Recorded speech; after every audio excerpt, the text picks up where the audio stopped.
చేతుల పైకి గట్టిగా క్లాప్ ఇచ్చుకోండి అందరూ. ఓకే సార్, థ్యాంక్ యూ అందరికీ. నా పేరు తిరుమలరావు, మాది గుంటూరు. నేను ఈ సిస్టంలోకి రాకముందు ఫారెన్ రెస్టారెంట్లో క్యాటరింగ్గా పనిచేసేవాడిని. బాగా కష్టపడితే బాగా డబ్బులు వస్తాయని రోజుకు 15 గంటల లెక్కన బాగా కష్టపడేవాడిని. అయినా 30 నుంచి 40 సరిపోతాయా?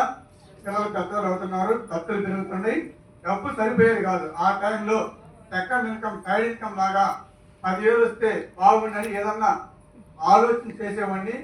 ఆలోచిస్తే డబ్బులు వస్తాయా? పని చేస్తే డబ్బులు వస్తాయా? పని చేస్తే డబ్బులు వస్తాయి. కానీ ఆలోచిస్తుంటాం, కానీ ఆ ఆలోచనలోంచి నా వల్ల కాక ఏమీ అర్థం కాక ఆ పని చేసుకుంటున్న టైంలో ఈ రెస్టారెంట్ మా అత్తయ్య లక్ష్మణ్ సార్ సొంత బామ్మది, కావాల గవర్నమెంట్ టీచర్ సార్ నాకు పరిచయం చేశాడు. చెప్పగానే వింటామా? నేను వెళ్ళలేదు, నన్ను వదిలేసి మా మేడం గారికి చెప్పడం స్టార్ట్ చేశాడు. మేము కూడా సరే అన్నయ్య కదా చెప్తున్నాడని మా మేడం స్టార్ట్ చేసింది. ఫస్ట్ మంత్ కొనుక్కున్నప్పుడు 67 రూపాయలు వచ్చింది. తక్కువ ఎక్కువ? ఘోరాన్ని చూస్తే తక్కువ, దాన్ని పాజిటివ్ గా తీసుకుంటే మా మేడం ఎక్కువ.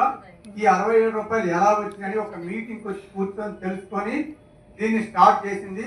నేను కూడా అప్పుడప్పుడు ఖాళీ ఉన్నప్పుడు మీటింగ్ వచ్చి నాకు చాలా నేను కూడా సపోర్ట్ చేస్తూ పోతుంటే డ్యూటీ చేసుకుంటూ పనిచేయడం స్టార్ట్ చేశాం. 67 రూపాయలు కాస్త ఒక 4-5 నెలల తర్వాత 4,000, 5,000 అట్లా 10,000 వచ్చేదాకా నా పని నేను చేసుకుంటూ మేడానికి సపోర్ట్ చేశాను.